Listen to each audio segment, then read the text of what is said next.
Welcome. I'm Andy Carlson, and you're listening to the Time with Tim podcast.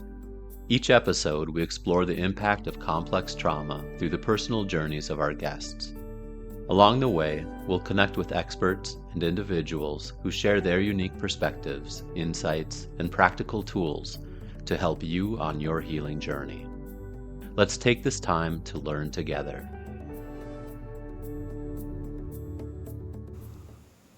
Hey everyone, and welcome back to Time with Tim. In today's episode, Tim and I are joined by renowned attorney, best-selling author, and narcissism negotiation expert, Rebecca Zung, for a powerful conversation about narcissism and complex trauma. Rebecca has spent years educating and empowering people to break free from manipulative and abusive relationships. She brings both professional expertise and personal insight to this work, and her approach has helped thousands of people reclaim their power and clarity. We'll begin by learning a bit about Rebecca's background and story, but the heart of today's conversation is an exploration of narcissism, trauma, and what it takes to heal. Maybe we'll even get some wisdom on how to stay grounded and return to sanity after being caught in a narcissist's web. So let's dive in. Rebecca, it's such a pleasure to have you with us. Thank you for being here. Thank you for having me. It's my pleasure as well. And so to start off, what we'd really love to do is to hear a bit about your background, your story, and maybe what led you into this field and what specifically drew you to focus on narcissism. You know, in some ways, I feel like I've been being called and led to doing this work my whole life. I feel like it's been a whole confluence of events my whole life. Initially I thought, well, maybe it's because I've been dealing with a form of bully through my law practice, you know, or maybe it's because I dealt with a form of covert narcissist as a business partner a couple of years ago. But then I thought, when I went to go write my book a couple of years ago, Slay the Bully, I sat down to write it and I thought, you know, I was bullied as a kid. I'm half Asian, and I was bullied for being Asian as a kid. And I really feel like I've been called to do this because I sort of always felt like maybe I didn't have a voice or something, and maybe I really sort of felt like maybe that's why I became an attorney. I wanted to be a voice on behalf of people who didn't feel like they had a voice, and so I don't know. I knew I wanted to do something on YouTube. A couple of years ago, I started to try to figure out the YouTube algorithm, and initially I thought I was going to do something on negotiation in general, and then I had this one video hit on narcissism, and that went viral, and I kind of came kicking and screaming into this, and that's kind of how I ended up coming into this space. And so I feel like it's been a whole confluence of events that led me into now this is what I do. But it's been many things. So I had a covert narcissistic business partner. I had a covert narcissistic mother-in-law. I was bullied as a kid. I had many narcissistic clients in my opposing clients. And so I started studying narcissism to beat narcissistic opponents in the courtroom. And so it was a many confluence of events that led me here, I would say. So, Rebecca, can I just explore just a little bit into a bit more? So you talk about kind of the bullying, being part Asian. Just tell me a little bit about your family of origin, upbringing. So you talked about a covert narcissist mother-in-law, but kind of any narcissism within the family unit as you were growing up. You know, I wouldn't say that none that I really knew of necessarily, other than, my mother was an alcoholic, I had a very loving dad. Other than, I mean, he was definitely very loving, but I had a lot of high expectations. So I was half German and half Chinese. So by definition, I have no fun genes whatsoever. So there were a lot of high expectations in my family. So my dad was Chinese, and he was a doctor. He came here from China at 14, and he became a doctor, and so he definitely had a lot of high expectations of us, and so and my parents got divorced when I was 14, and so there was a lot of chaos sort of in the family as well in some ways, and then being bullied, so, and, I grew up in the 70s and 80s. And so, it wasn't like, sort of latchkey kid, And so in those days, you didn't come home and go, hey, I've been bullied. And, my parents' involvement in my schooling was reading my report card. I mean, it wasn't like, I don't even know that they know where my school was. I mean, they didn't like go to the school or hang out at the bus stop or anything like that. It wasn't, those days weren't very, they were very different than today. Yeah, yeah. So if you're comfortable with this, I'd like to kind of go in two directions on this. So we just got back from Taiwan, and so the whole Asian Chinese culture, and what stood out to me is there's almost it's a shame-based culture, so it's all about respecting your elders. They have to, you do what you're told, you conform to the rules set by them, so it's almost a narcissistic, not a person but a culture, with the expectation on the kids that your needs aren't as important as the culture's expectations. So you have to conform, you can't be authentic. And your value comes from what you achieve, not necessarily from who you are. So there's this constant hanging over you that you gotta be better than everybody else. You gotta perform or else you're gonna lose out. How much of that did you feel growing up? Oh, I mean, I would say definitely. I mean, not only on the Chinese side, but definitely on the German side too. My mom's family, my uncle went to Penn, and even on my mom's side as well. The German side, they were all engineers, and so I would say it was on both sides. I mean, my dad, he was very loving, no doubt about it, but also high expectations. I mean, my cousins were like siblings. I mean, they came over from China, so my dad was very close to his brothers and sisters. We were very close to my cousins. We grew up kind of as a clan, very packet, And so my oldest cousin, he went to Princeton. That was the first one. I always tease him, I'm always like, thanks a lot, at the bar, and so David went to Princeton, and so I almost feel like I kind of my form of rebellion, like I graduated second in my class from high school, and then my form of rebellion was to drop out of college. At 19, I got married. I had 3 kids by the time I was 22. That was my rebellion, And then I woke up at 22, 23, and I had three kids. I'm like, okay, what the hell am I doing? Who am I rebelling against over here? I'm like, I think I need to go back to school.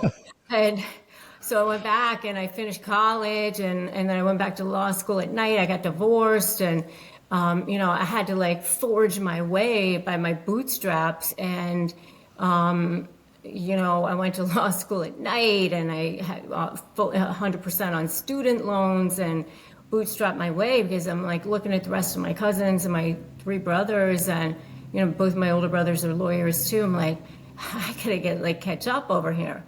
And so I got divorced in my 20s, and I went to law school, and I made law review, and I met my husband in law school, and we've now been married 25 years, and he's also a lawyer. But I felt like I had to catch up Right. to my family Yeah. at that point.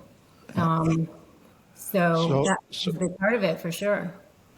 so if I can just jump to your mom. So coming out of Germany, so kind of post World War II, and like to me, Hitler was the personification of a narcissist that came out of deep shame and a shame-based culture, and they tried to make everything all about being the best in the world, the image, surpassing everybody, were the elite race, etc. So it was all compensating for shame, but then it produced a world of shame for the German people after the war. How much do you think that affected your mom? Yeah, so my mom initially was a an operating room nurse. That's how my parents met. And then she noticed that my father didn't know anything about how to manage money. And so she learned how to, she went back to real estate school when I was a baby, and started to sell real estate. And then she became like the top agent. And then my brother was born. And then when I was 5 or something, she started her own real estate company, and she became the top company, and she became like massively successful doing that. And she kind of like was proud of the fact that she wasn't raising her kids. She had like people come into the house that were not equipped to be, with kids at all. And she just was on her own, like that was it. And drinking too much, and with senators and people and whatever. And that was it for her life. We lived in Northern Virginia, and, it was not a good life. So do you see narcissistic tendencies then in your mom and all of that? Yeah, I would say so. Probably. Yeah. Yeah. Yeah. Because it's like her world mattered more than your world. And, Oh, for sure. For sure. okay. Yeah. Okay, so like to me, it's you've got kind of the bits of narcissism in two packages growing up. There's tendencies in mom, and her drinking and her career came ahead of Oh, yeah. everything, and then there's the bullying and the narcissistic aspect of that. And then if you kind of take two shame-based cultures that are over your parents that both have kind of a narcissistic component, you've got not like in your face narcissism, but you've got subtle little pieces of narcissism that to me are part of your childhood. Does that make sense? Yeah. I mean, I would say, I've done a lot of work on myself, a lot, a lot. So, I mean, a lot of therapy, I did, MITT and a master in transformational training, a lot of deep, so I know I'm very, very healed at this point, so I know who I am now, and I've done so much more than most people have. I would say that I was very much a pleaser. I was very much the codependent, very much the afraid to lose people, afraid to, that's what, hyper responsible. I became, because I was like, my dad had been married before and had 2 sons, but I was the oldest of, so that's, what I became, the one who took care of everything. Right. My needs didn't matter. Yeah. That's that. So That's what the archetype that I became. Right. Yeah. So that was kind of the family relationship template you grew up with Right. and learned how to manage. I became In the your perfect one. I'm perfect. you're the hero child. Right. So in your work, like you deal with kind of the narcissist end, do you do much work around the co-narcissist end? So the enabler that, so like to me, like within your family, you got mom with narcissistic tendencies and dad with co-narcissistic tendencies, more the enabler, keep the peace, take Yes. care of the kids, Totally. be the Totally. good guy. That's exactly what he was. But yet both are trying to get their needs met in different ways, and they're doing a bit of a dance together. He did, but he would explode. Yes, exactly. Yeah. Yeah, Yeah. yeah. And then that eventually led to the divorce. Yeah. Yeah. And so it sounds to me like you leaned more in dad's direction. Well, he was the stable one. Right. Yeah. So you Yeah. you learn to take care of everybody, put your needs aside, be the responsible one, and you did it well and succeeded. Exactly. So what was the crisis point for you that made you realize I've got some issues that I need to heal and change? I I married a guy who was basically, kind of my mom in a way. Okay. And was it the divorce that kind of brought it all to a head? No, no, no, no, not my first husband. Not my Okay. first husband, because I was too young with that Okay. one. I mean, that So he you're, was actually a really good guy. I mean, I was just too young. But my current husband basically, because his mom and both his parents were basically narcissists. And so I basically said, I'm leaving because I got healed. I started to do a lot of work on myself, adult children of alcoholics and a lot of other things that I was doing. And so I was doing a lot of work on myself. And I started to realize, wait a minute, I don't really want to be codependent anymore. I don't really want to live in this world anymore.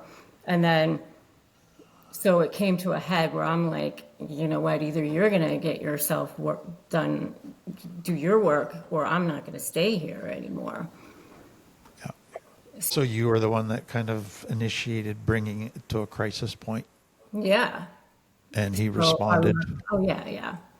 thankfully. Weeks at Hoffman and all sorts of things. Yeah. Yeah, yeah. Which, Excellent. not everybody's willing to do. So kudos to him. Yeah. Oh, exactly. Exactly. You know, kudos to both of us. It's hard. Yeah. It's hard work. Like, I mean, choose your hard, right? Choose your hard. Relationships are hard. Life is hard. yeah. And I think what stands out to me though is when you've grown up with the template you grew up with and you became the responsible people pleasing one, it's really hard for people like you to stand up and say enough. I'm not going to take this anymore. And if you're not going to change, then I'm going to have to leave. Like setting that kind of boundary is massive for somebody that's kind of been in the enabling role for so long. It is. So take me then to kind of your first, as a lawyer, your first clients that were dealing with narcissistic bosses, relationships, stuff that kind of tore your heart out, but really put it on the radar that this is a huge issue that the legal profession is dealing with, but isn't equipped to deal with. Ah, gosh. I mean, there were so many, in family law. I mean, I would just say so many. I mean, which ones did I really first cut my teeth on? The first one that I really remember that as a baby lawyer that I did was a husband and his wife she left her kids at home. She left like a 10-year-old to babysit like the 7 and 5-year-old home alone while she went with her boyfriend to Jamaica or something. And the husband didn't even know that she was away for the weekend, and she didn't even leave food or anything home with the kids. And this was before cell phone. This was like, the year 2000 or something. This is, I was a super baby lawyer. And we found out, and I remember that my mentor, she said, when you present it to the court, don't present it as a punishment. Present it as this is in the best interest of the children. Because if you present it as a punishment, that's not going to be enough to change custody. You have to present it as this is what's in the best interest of the children, not just a punishment. And that's what I did. And then I got like other people to say, this was a pattern, not just a one-time thing. And I remember thinking that was such a great argument. And, like really starting to realize how deep, these kinds of cases could be. So can I run by you just a couple that I've encountered over my years with clients, and this is many, many clients, and just kind of the response of the legal system often has been, to me, detrimental for many of them. And it's just trying to think what's the right path forward for people. So the first was this very early on when I was just getting started, but it was a girl that had been raped. And we were in a group therapy session, and she was sharing that. And so it was, well, why don't you go to the police and the justice system? And, well, we tried, and they just ignored it. And so some of them had said, well, if my sister got raped, I would never tell the police. I'd never go to the justice system. I just take matters into my own hands because it's the only way you're going to get justice done that way. And then other women spoke up and said they went to the police and went to trial, and they had to relive the trauma over and over again in the trial, and they got re-traumatized, and then nothing was resolved. The person kind of got away with it, or a slap on the hands. So that was kind of scenario one. It was all around kind of sexual violence for women and how it gets responded to often. And I think there's been some efforts to change, but it's still been sorely lacking. And it's partly because I think often a male-dominated legal system doesn't understand a whole bunch of stuff around trauma, and there's a systemic thing around some women's stuff as well. That's part of that. But can you speak to that one first before I move on? I definitely think that there's still a lot of gender bias going on in both ways. I had a case one time where I represented the husband, and there was a restraining order against him, and just like a temporary one. And because he had slashed her tires, which he definitely shouldn't have done, because she had been spending the night at a boyfriend's house. And the night before it was the hearing on whether or not to make it permanent, she came into his home because it was the marital home, but she had been staying somewhere else. She let herself into the marital home while he was there. And it was like, what the hell are you doing here? And she walked in, and so he starts filming her, like, what are you doing here?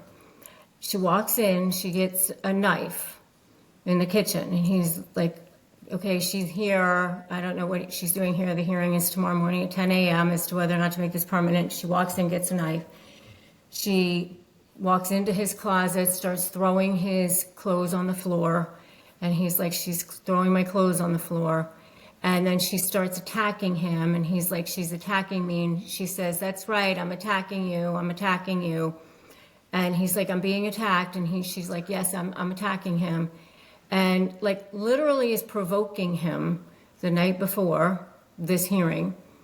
And he goes to call the police, and she gets arrested that night. And still he ends up with the restraining order. I mean, and so it was mind-blowing to me. Yeah, yeah. The other one was, again, very early on, a girl in treatment that was doing remarkably well, and then kind of fell in love with this guy who ended up committing murder and is away for life, but he was in a treatment program and different one than I was in, but she got involved, fell in love.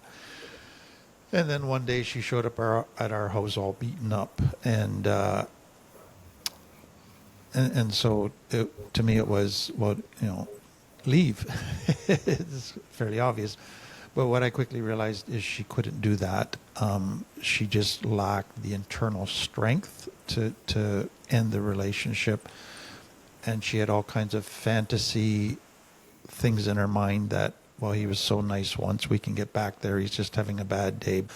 So that was once. But then I started to see that over and over again in so many people that were in abusive relationships that just couldn't get out.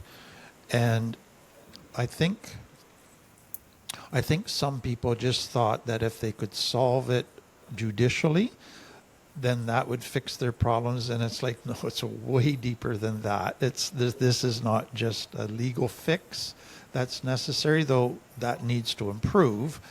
Like, you got to do a lot of internal work on yourself. So can you just speak to kind of what you've encountered in kind of the domestic violence area? Well, there's a lot of misinformation about the legal system, number one. First of all, I've seen mistakes happen in the legal system. For example, some people might have like a restraining order, and then they get talked into turning it into like a civil order instead, which is enforced in a totally different way. So if they get talked into a civil order, then the enforcement is through a motion to enforce, which means that the enforcement is maybe some kind of like maybe a fine or something like that. It's not police involvement, and so they don't realize what they're agreeing to when they make that trade. The sanctions are completely different, and so they've now completely given away power by doing that, and so I've gotten involved in cases after they've already made that trade, and so be very, very careful about what you're agreeing to when you negotiate for a civil injunction versus a restraining order. Right. That's number one. And number two, a lot of times the court system is very, very slow. And so it can be frustrating because by the time you try to file something, you're waiting for a hearing, there's a lot of lag time. So that's another thing. The other thing that I find very, very frustrating, quite frankly, is that the laws in many states or countries is not, there's a lot of leeway. So what I find is that people who have a malignant type of personality, they know exactly how to go all the way to the line, all the way to travel in that gray area. So let's say it's a stalking law or something like that, and they'll say, it's 2 incidents of stalking or something.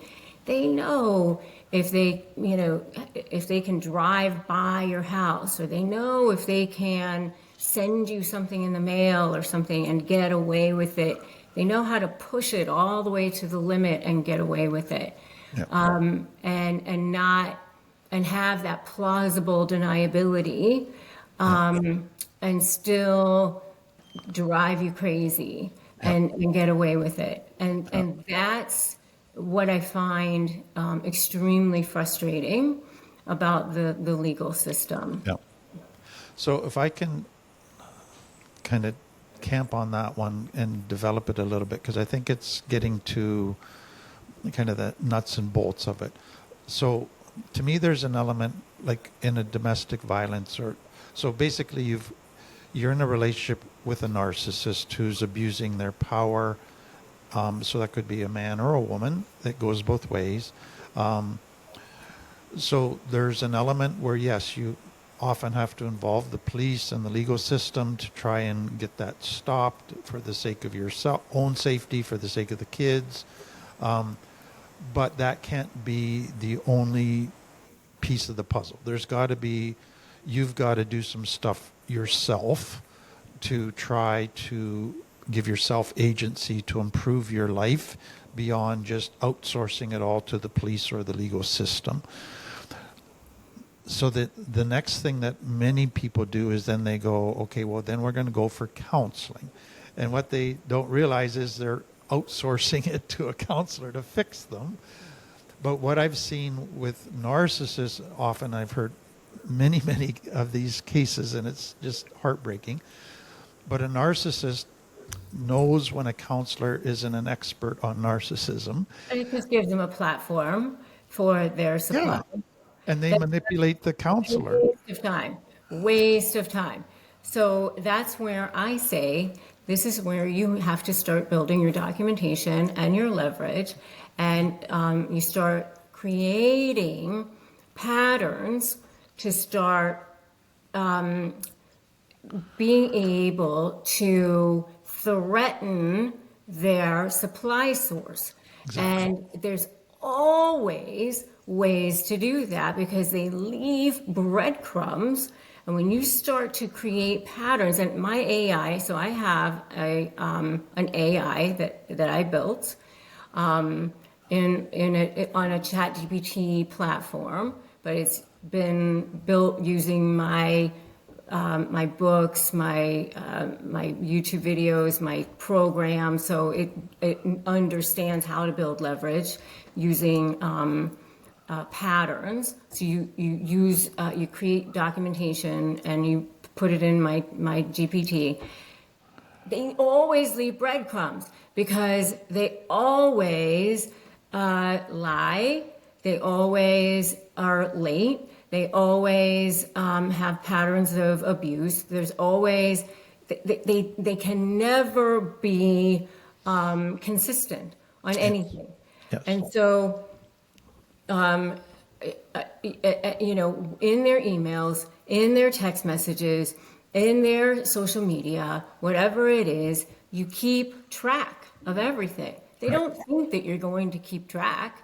When they say, that they're going to do something or whatever, that they never are in integrity about whatever it is that they're doing. And so when you keep track of that, and they're not in integrity with the agreement, and you keep track of that, that's how you start to expose them. And when they say I'm the best dad of all time or whatever, and then they ask to change the schedule 98 times out of 150, and you can say, look, they asked to change the schedule 48% of the time. That's how you create leverage. Yep. No, and to me that is so important, and I'm like, that's where I always end up in counseling people involved with a narcissist. Is you got to get to the point of that documentation and find the patterns and build leverage. So I'm just so glad you're talking about it. One piece that I see that often people don't realize when they're in abusive relationship is they understand physical abuse, they understand overt emotional abuse and verbal abuse.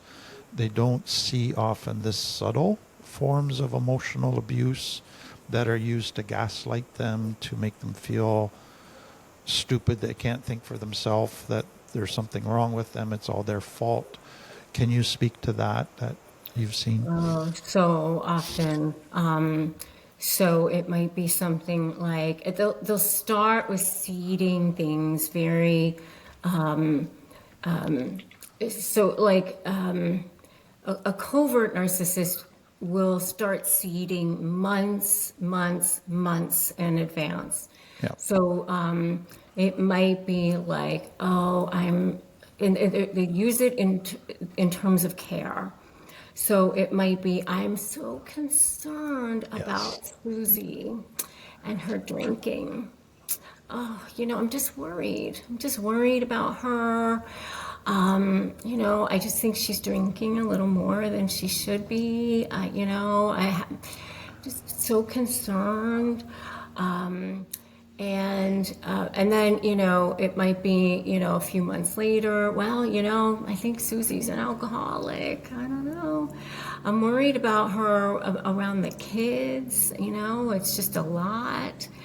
And then, you'll testify against Susie, right? I mean, I've been worried about her for months around the kids, because she's an alcoholic, right?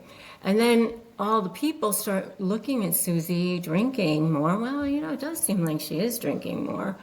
And all the neighbors are watching her drinking, and Susie probably is fine with the drinking. But now there's like this sort of like narrative that's been created around that.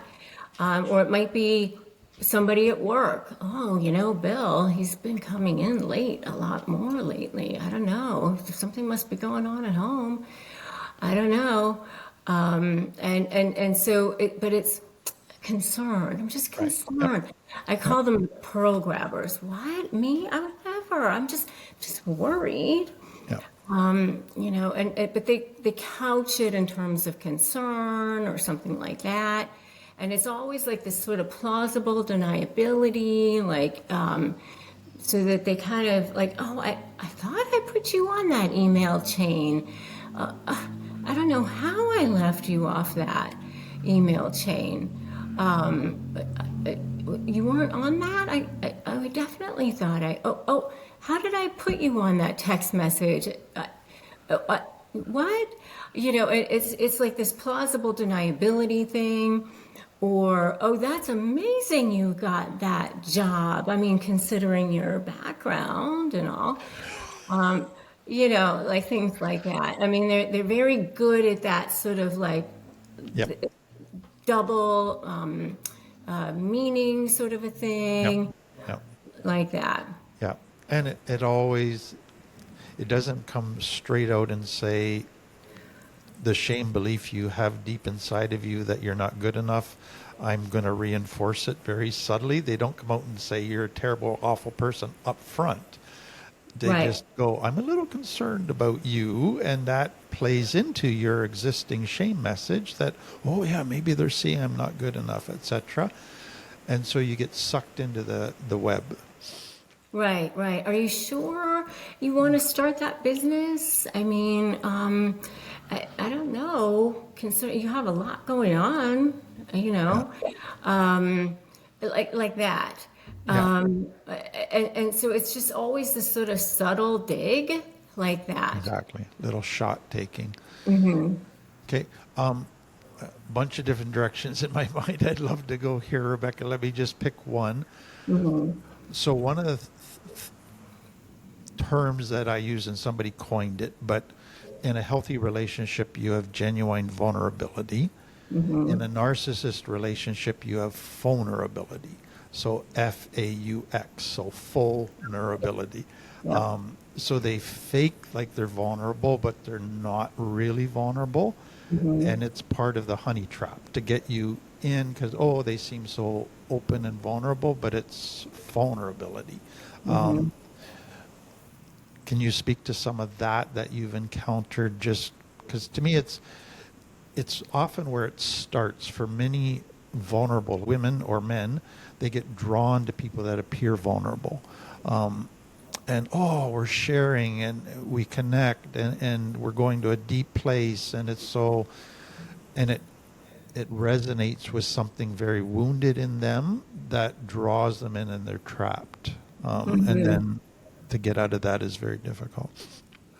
Yeah, I mean, I think it's you know, a lot of times it's to get you in to make you think that you're connected, that you're so connected to this person, right?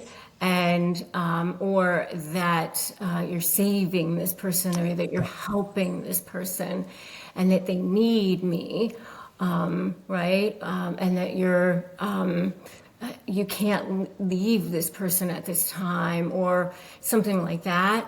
And I think it keeps you like tied in sometimes, right?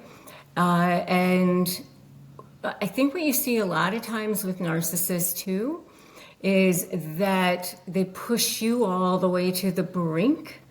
And then when you think, oh, I cannot take this one more day, then they go, well, how could you leave me now? Right. You know, right in the middle of this, you know that I'm dealing with so much at work, or you know that what I've gone through, you know that I had this horrible thing, or they turn it around, right? You know, you're the one, you're the reason why I have dealt with this, or it's your problem. You made me like this. You know, if it weren't for you, I wouldn't be like this. You know, and that's like the worst thing that I've seen. You know, like, you know, I wouldn't have had to cheat except for the fact that you weren't giving me sex, or you were tired all the time when I wanted sex. You know, I've seen that too. So, you know, they make it up that it's their fault Yeah. that, Yeah. So what I say to clients all the time when I know they're in a relationship with like a pure narcissist is never expect to be able to have a discussion and resolve it. The whole point of a discussion is for them to get material to use against you, to twist and make it your fault somehow. And it's only going to play games in your brain, and they're just trying to gain more power over you. So you're never going to have an honest, fair discussion that leads to a healthy resolution. It's always something going to be twisted and used against you. And I think to me, like if I was to summarize what I see with relationship with a narcissist is they take every beautiful quality of humanity and healthy relationships and misuse it. They twist it, so loyalty, trust, care, and they use it against you. They use it to trap you. you And always that's, feel like you're on the defensive yeah, constantly. And no matter what, you can never get your needs met. You know, exactly. you're always feeling like whenever you try to get your needs met, that that you are asking too much. Right. But they always hold a carrot out in front of you that you're going to get your needs met if you just do this. Yeah. And so you're constantly chasing the carrot, but you're never getting your needs met. But you Correct. still have hope each time you see the carrot. Right. Right. And that's the tragedy of it. So a question I get asked a lot, and I'm sure you do too, but I'd love to hear your thoughts. How do we help people not fall into relationships with narcissists? So what are some of the early warning signs that they can look for that this has a high probability of being a narcissist? So danger, danger, red flag, red flag. Well, I mean, it's always going to be that it seems too good to be true. I mean, the first thing is that it's you are a person who has probably wounds of your own, and I hate to see that because. And I can say this as a person who had a lot of that myself. And so I'm saying this as a person but where you want so badly to have this person like be that amazing everything. And that person comes along and they say all the right things and wow, you're soulmates, and they sweep you off your feet, and it's not, by the way, just romantic. It could be in a business situation as well, but it's I have all the right contacts, or I have all the right this, or it's all the right that, and it goes so fast. It's always so fast, and so we should be in business, or we should be in partnership, or we should be in love, or whatever, and let's go to Vegas and let's get married, and let's and where have you been all my life, and let's get to the next step, and the stars have aligned, and rockets are going off, and big gestures, and they if you try to bring up well, wait a minute, let's slow down. Right. Why should we slow down? Why wait? Because we've waited so long already. Yeah.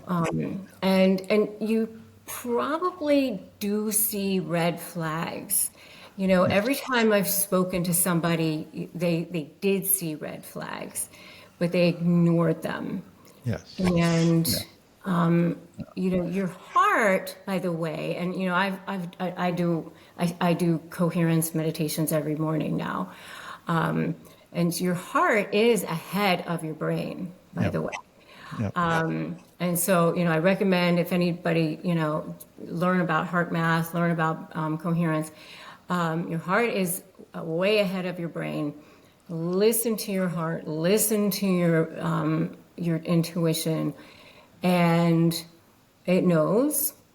And you will understand that it probably is telling you something, and so. Those red flags are probably there, and if you see them, don't ignore them, Right. because if something feels off, well, maybe okay, that person is maybe doesn't get along with your kids, or there's that diploma that had the wrong name on it, or there's that. I don't know, whatever it is, don't ignore that. Right. So just again, if I can camp on this, because it's so important, like what I find for so many people that I deal with is they get drawn into the intensity, which means they get drawn into this speed of we got to make this go quickly and make it happen now because the feelings are so intense, and they they at one level, but it's very almost subliminal. Feel and see some red flags, but it's too easy to ignore it because the intensity is so intense. And if they try to set a boundary, they quickly realize it's only going to be the other person's boundaries, what they want. That's got to go. And so they just, because of their own need and longing to be loved, ignore the red flags, ignore that my boundaries are being stepped all over again. I'm conforming to their boundaries, and before you know it, they're trapped. So what I tell people, you can't. A narcissist mask don't fall for many months before you see cracks in their armor. Right. So you got to be able to kind of sit and watch for 6 months or so before you actually see flaws. And And by the way, so they if, use mirror neurons. They understand how to use mirror neurons. They yeah, match you. They're very good at that, at yeah. manipulating. So the one thing you need is to go slow is the hardest thing to do because you get drawn into the intensity. Um, so any like really, really practical little boundaries they can set that would help them go slow, help them have some say in the speed and frequency of contact. To me, it's always boils down eventually to really, really practical little things. So one of the things I would say, let's say to a person that starting to get drawn into a relationship and I see the intensity is they're now texting each other Oh, yeah. all throughout every single Oh, day. yes. Yes. And I just say, you know what, why don't you just set a rule where you text in the morning and you text in the evening and that's it, just for now. Right. Just to try to help them put the brake pedal on a little bit. Mm-hmm. Like anything like that you've found people go, okay, I can do that. That would work for me. Yeah, I mean, because that is what they do. You know, it's 50,000 texts a day. It's showing up at your house or office. They just show up Yeah, wherever you are. It's no boundaries. yeah, I'm just going to spend the night. It's they're everywhere, wherever you are, yeah, at the beginning. So it's thinking about what are your boundaries, what is it that you want, knowing who you are, being totally exactly. healed. I think that's really what it is before you get into a relationship, just really being grounded and knowing who you are. Yes, And that's what I teach my coaches is really being so present within yourself and knowing that you are whole and complete yes, as a human, as a soul, as a spirit, and not needing anybody else to exactly, complete you. exactly, That's really the power of it exactly, before you get into any other relationship. exactly. 100% agree. And I'm so glad you said it. Like to me, you can't have a relationship, healthy relationship with others unless you have one with yourself. And you can't have a healthy relationship with others if it's based solely on need. You have to be okay with who you are by yourself and then kind of have a relationship out of the overflow of being okay. But that is so hard for a person that is in a lot of need with deep longing to be loved, that they don't even know they can provide that for themselves or in non-romantic relationships. Right.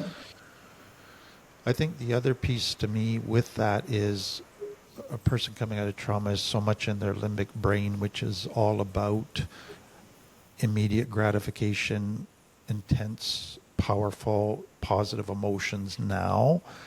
That to me looks like the recipe for happiness is just let's just keep the pleasure pot full with intense positive emotions from this relationship. And they don't see that they're giving up their needs, they're giving up boundaries, the other person's taking more and more power, more and more control, and they're getting smaller and smaller to try to accommodate them. Sometimes you can help them see, like, in 5 years, where is this going to be? If this continues the way it is, what's this going to look like in 5 years? Some people can go there, others just can't. Yeah, well, you can never get small enough. Exactly. Right? Exactly. Yeah. So any kind of things that you found are helpful little techniques to help people think a year down the road? Well, I mean, I think, one of the things that I do with my coaches is, visualize what it is that you want for yourself in a life, in a person, in a life period, in a life partner, of course, but what do you want from your life? So from a life partner, from in a relationship, how do I feel? What do I need? And what does your ideal life look like in a relationship, financially, in all aspects of your life?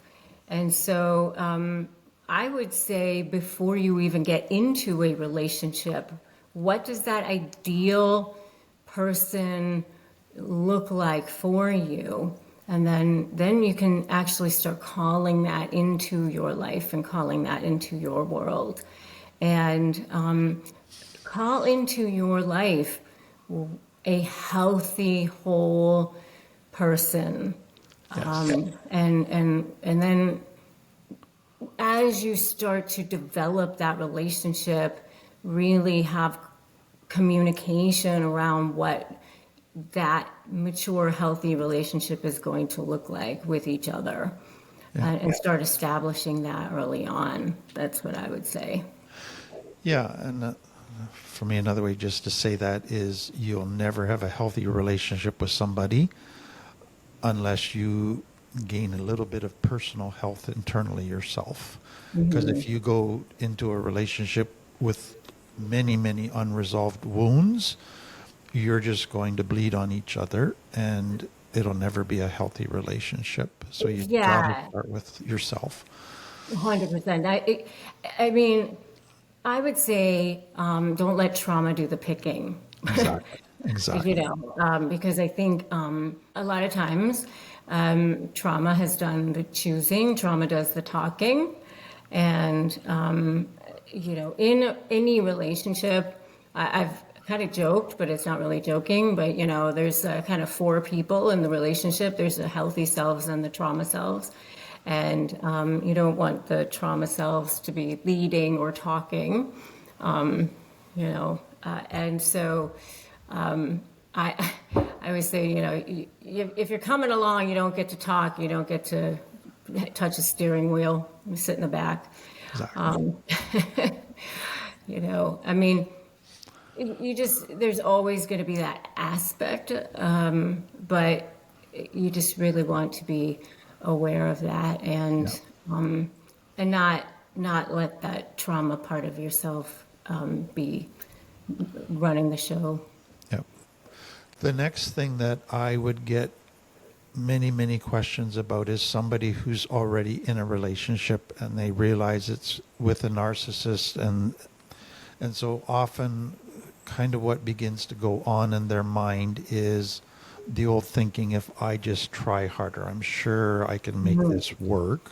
Or if I just can finally get honest and fully express myself and explain everything, surely they'll understand it and come around to see my point of view, which never works.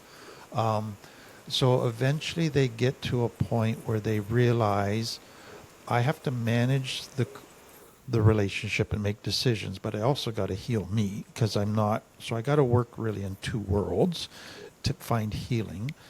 But the healing themselves, they can work on that, but it's the practical stuff with how do I begin to either get out of this relationship, set some boundaries within this relationship so that I have some safe space to heal myself, like practical rubber meets the road stuff that they're really wrestling with, especially if there's kids involved and there's financial pressures. Like, how do you advise somebody? I'm so glad that you brought this up. This is actually the topic of TED Talk that I'm working on. One of my top videos is this is the only way to get a narcissist to respect you. And it's actually what I call the paradox of it, because, you know, some people, like, they try so hard to get a narcissist to respect them through hustling more, trying to get them to acknowledge, giving more, you know, like, the more you give, you think, if I just give more, if I just try harder, like, because they think in a relationship, because the narcissist, they fall into this trap of thinking, I'm going to prove to them how good I am by giving more, showing them, hustling more, because that's the trap that the narcissist lays for them. Exactly. Because the narcissist gives them this feeling that you're not good enough, but if you just give me more, I will love you. Yep. And so they keep trying harder, hustling more, and they think, okay, now they'll acknowledge me, now they'll see, and they don't ever get it. They never get there. And so they just end up feeling more and more exhausted, and their soul just feels like they're being sucked from their body, and they're just tired, and then they also feel used and abused. And so here's the paradox of it. The paradox is that it's once they actually start to, and they're afraid of the narcissist. They're afraid, okay? The paradox is that the narcissist is actually more afraid of them than they are of them. So they're actually very afraid, okay? Yes. And the more power they feel within themselves, the more they stand up to that narcissist, the more the narcissist actually starts to respect them. Yes. And the more they start to feel better about themselves. And so it's actually like this arc that starts to happen. Yes. And so and the more leverage they start to gain, and the more they start to win. And so you actually start to see this happen, and it's like, I actually kind of start to see it as like this ship that starts to turn around, slowly, and all of a sudden this thing starts to happen, and then it's like this, boom, it's done. So the way I say it is like baby steps. You start with invisible shield down around you, like as if you are like Wonder Woman, invisible shield down around you, or Superman, bullets start to, you know, come off of you. You start with the one baby step is, I don't care who you are, if your mother, sister, brother, whatever, whoever, boss, if you are a human being on this planet, you deserve respect, period. End of story. You do not engage in any conversation where you are not being respected.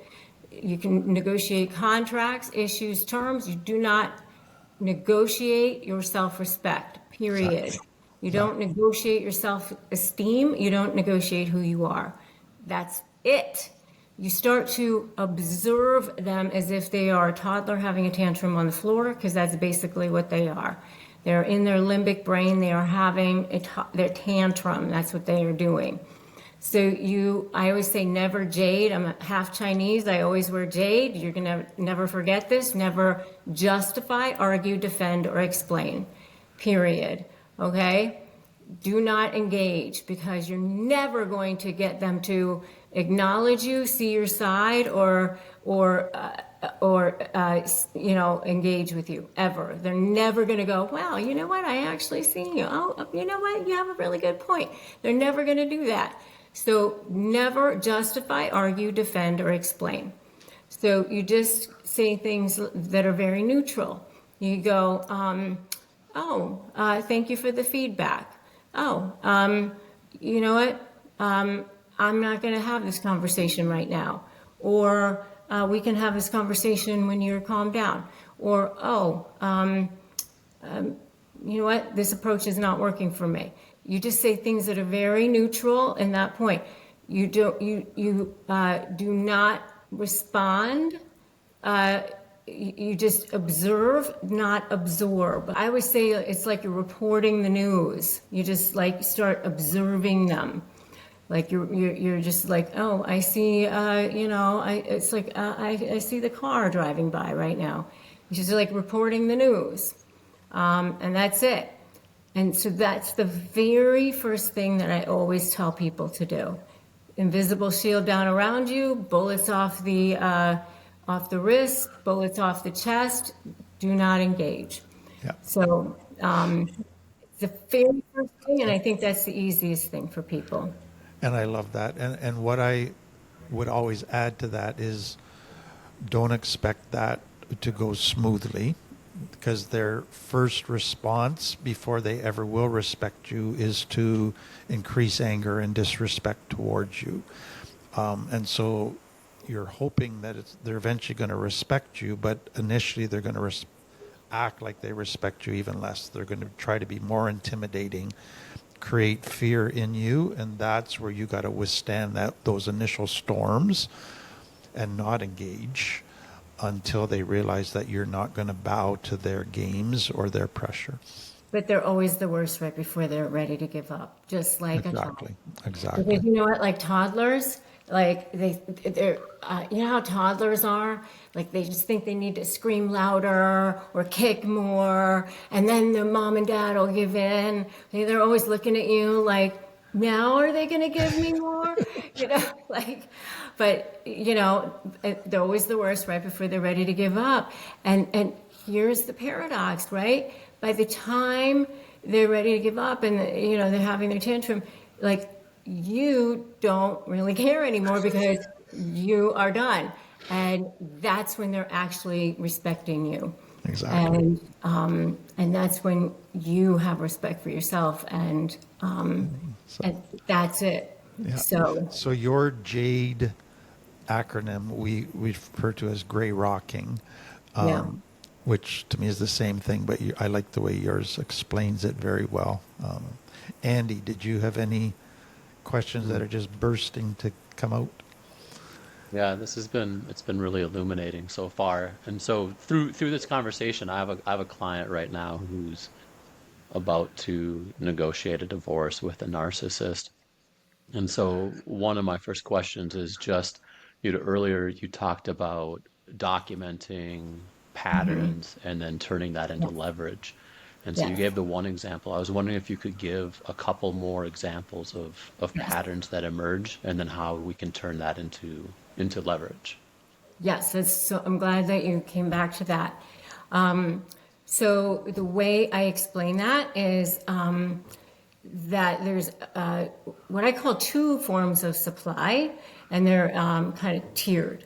So it's diamond level supply and coal level supply. So all narcissists, I call it like rats in a maze. There's really only one thing that they want at all times, and that's supply, which is their drug.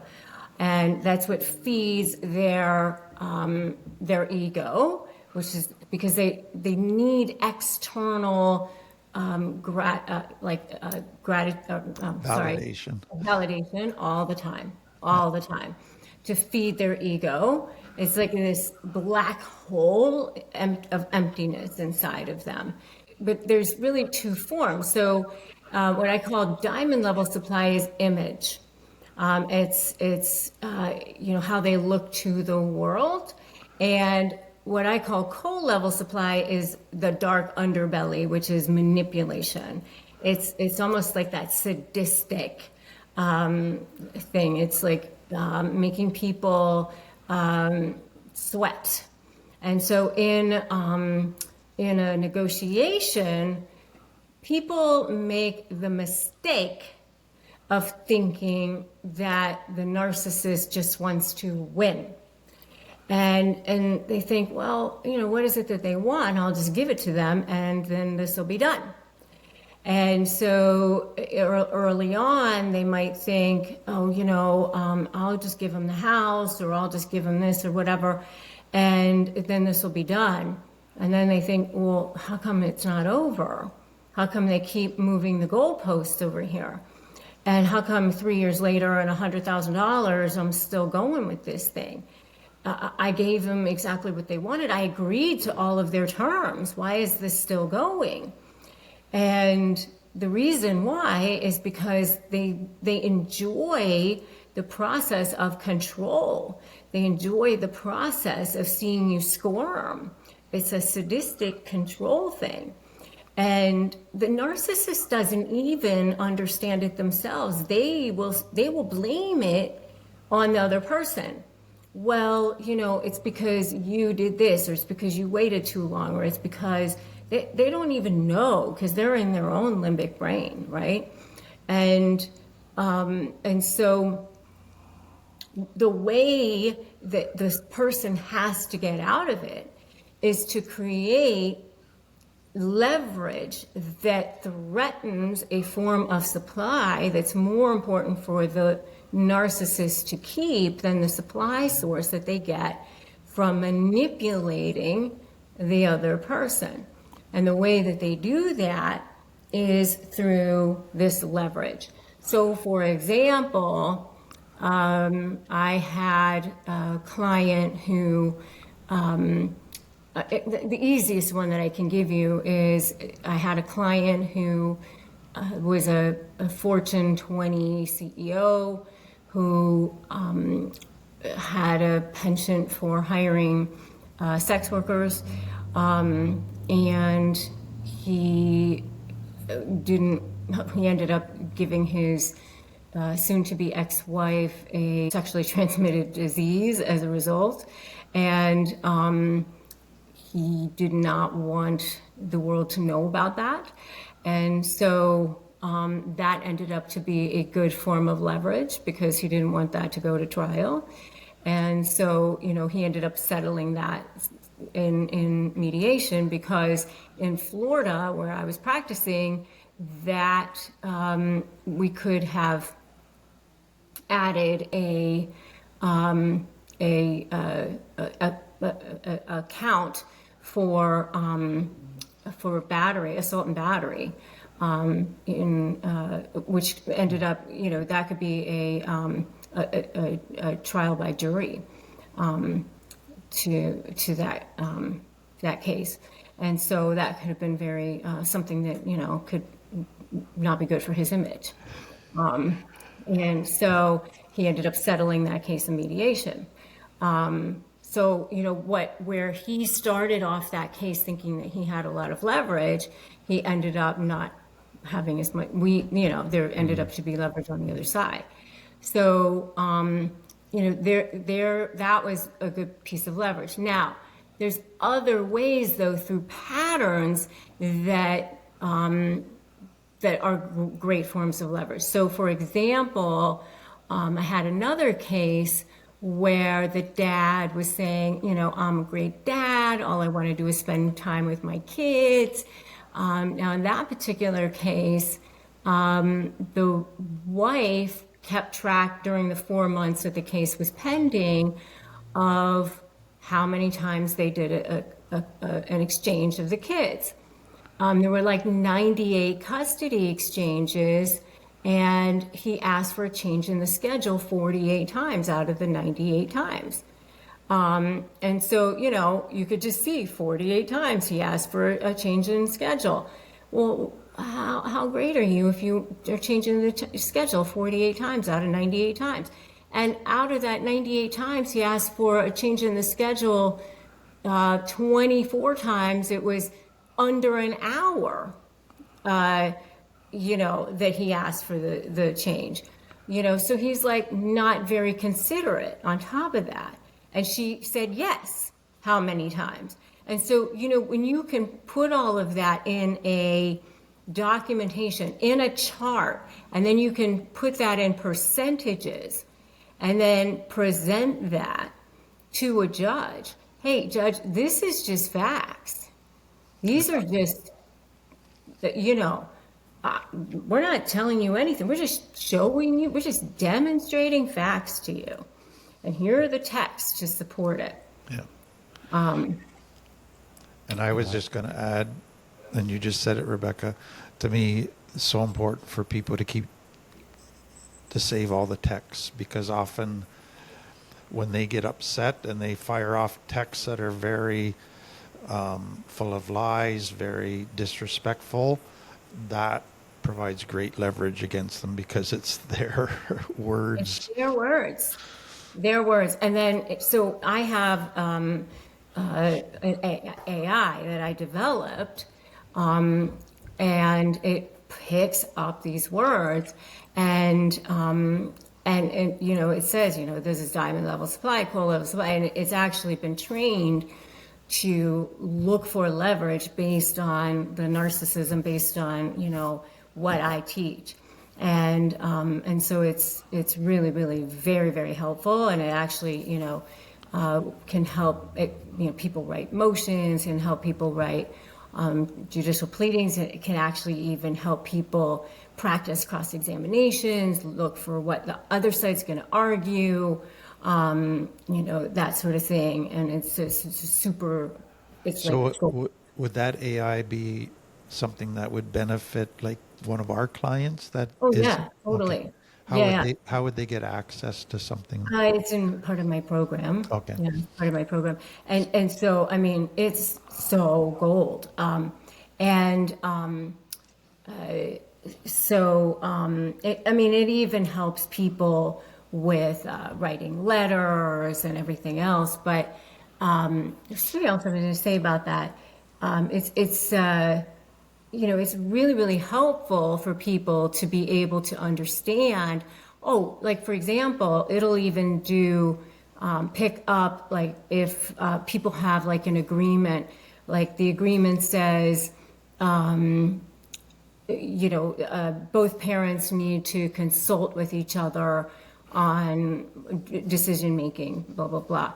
Okay, now they have an app, for example, with all of their messages. The AI will pick up, Natalie said, blah, blah, blah. This does not comport with this language. So on June 20th, Natalie said this, and that was in not in agreement with this, So that's why the AI is really, really great. Yeah. And so now you start to build a case, and you can actually even take that into mediation and say, hey, listen, I've got great leverage against you. You don't want me to expose you to the judge, so you should settle now. Option A is settle, because otherwise your image in front of the judge is going to be not great, because the judge is always good diamond level supply. Yeah. Always. Yeah. So you got to figure out what's going to be their good diamond level supply. Is it going to be their new girlfriend, their new boyfriend? Is it, their employer, their employees? Is it their, there's always maybe more forms of, maybe more than one.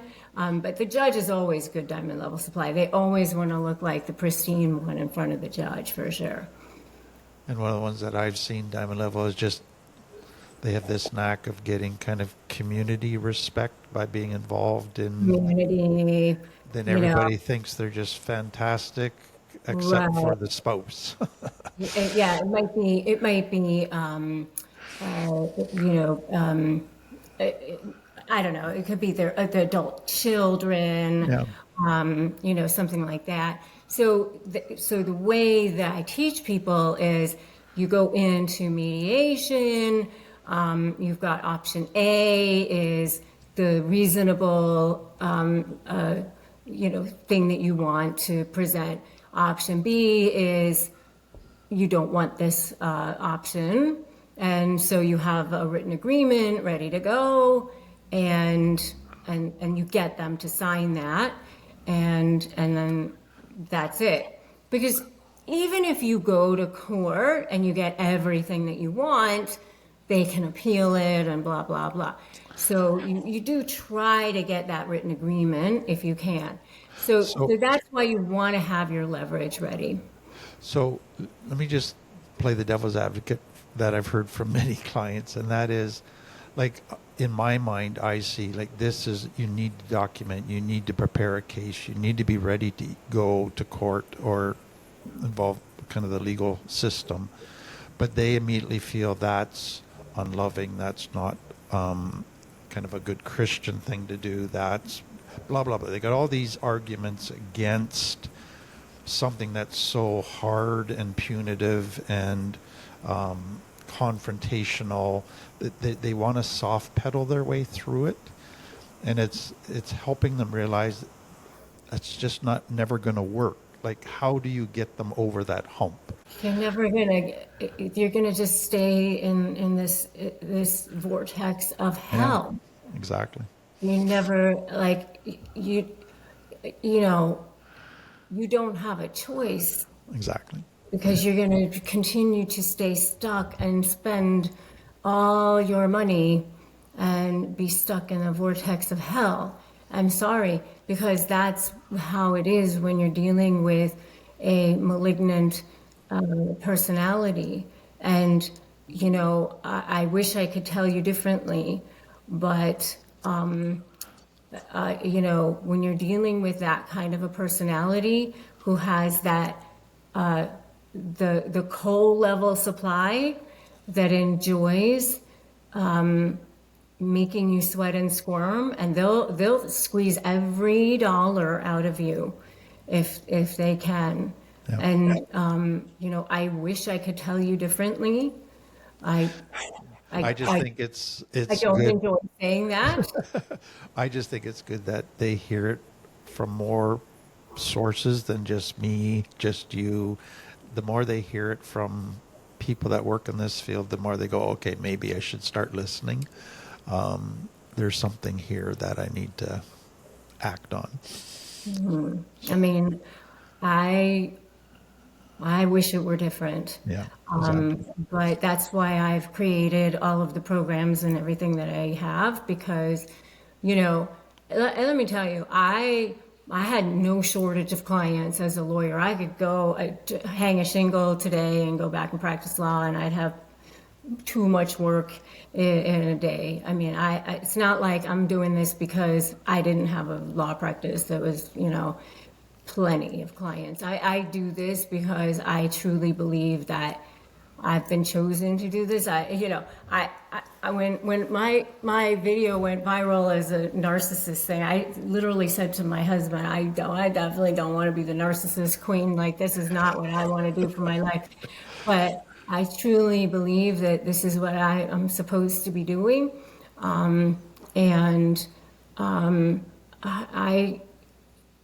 I know that this is what you have to do to live your life, and you are meant to do more with your life, and your soul is crying to be free so that you can be in service and do other things. And once you get on the other side of this, you will be able to help other people and turn around and help other people get free of this too. And you will be stronger and better than you've ever been.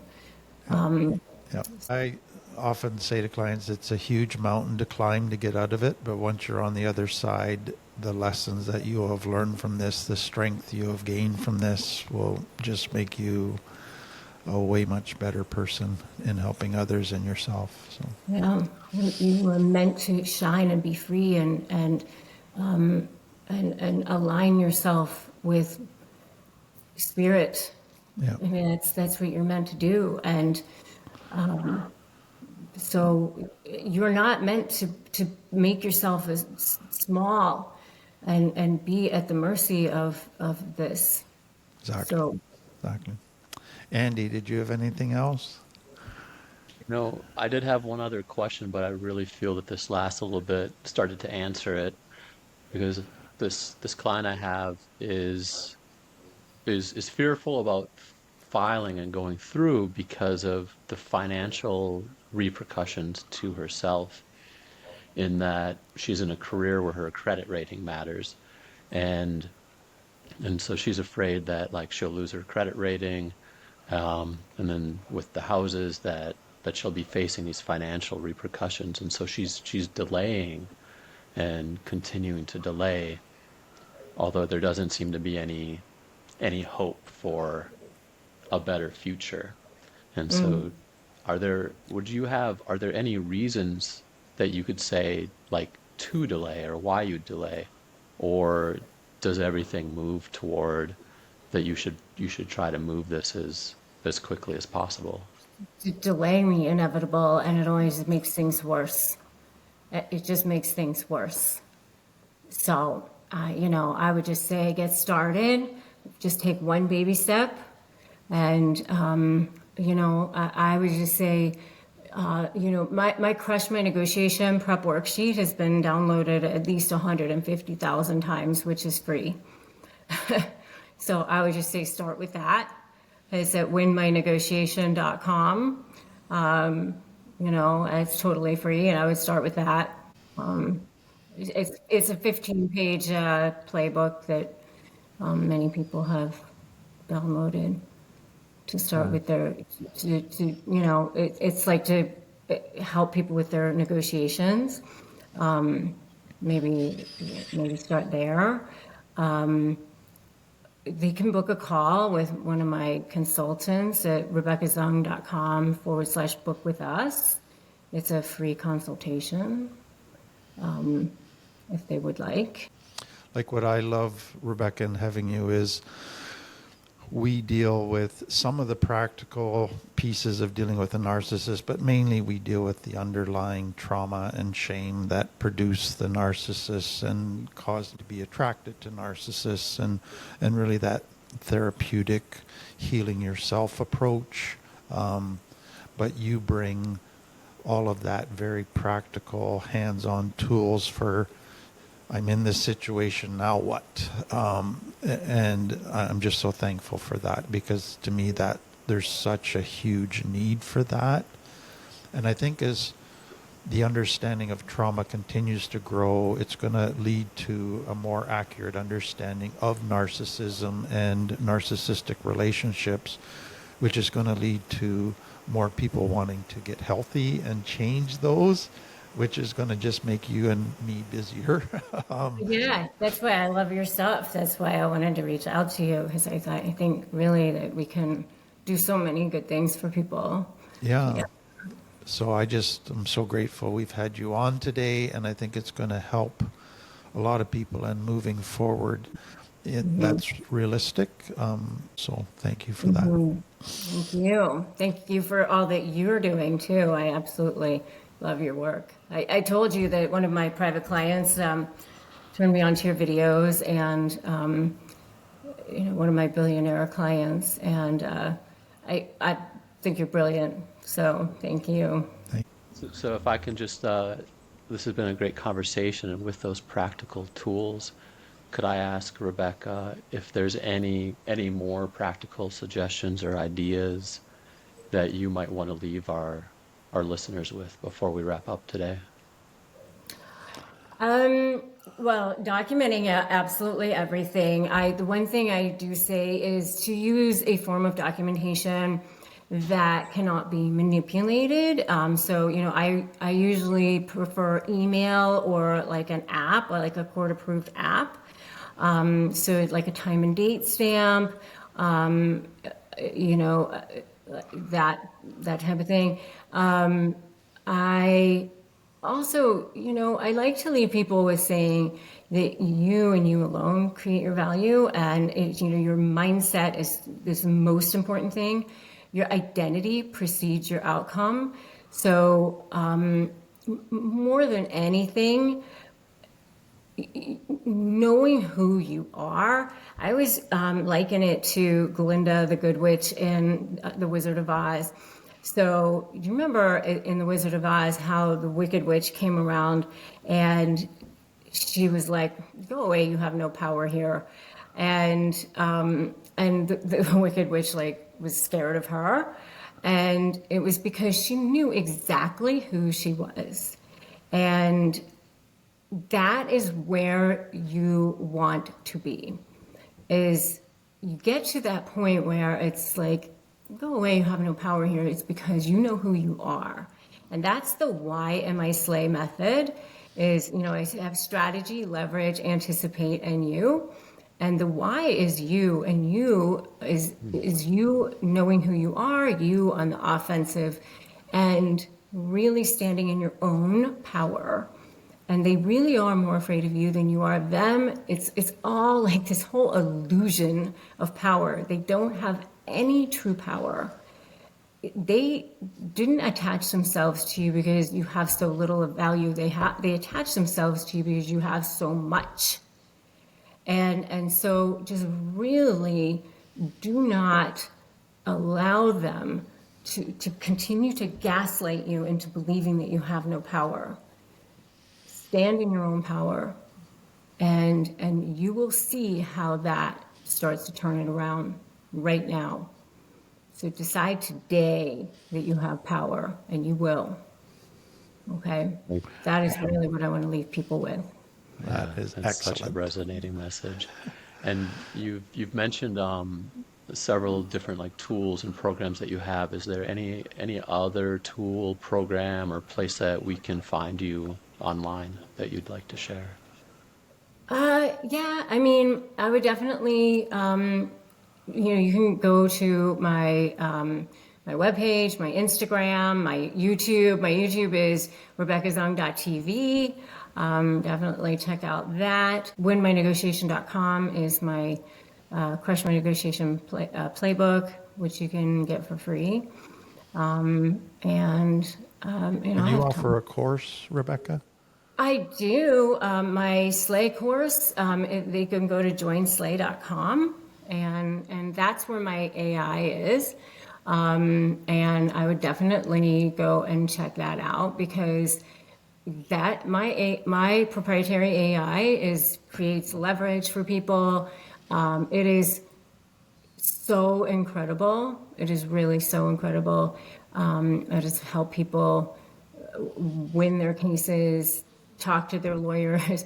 It is so unbelievable. I say that with complete humility. I really am amazed at what it does. So, yeah. Excellent. Yeah. Rebecca and Tim, thank you both for such a powerful conversation. You may have noticed me smiling and grimacing when you were talking about the co-narcissist, especially.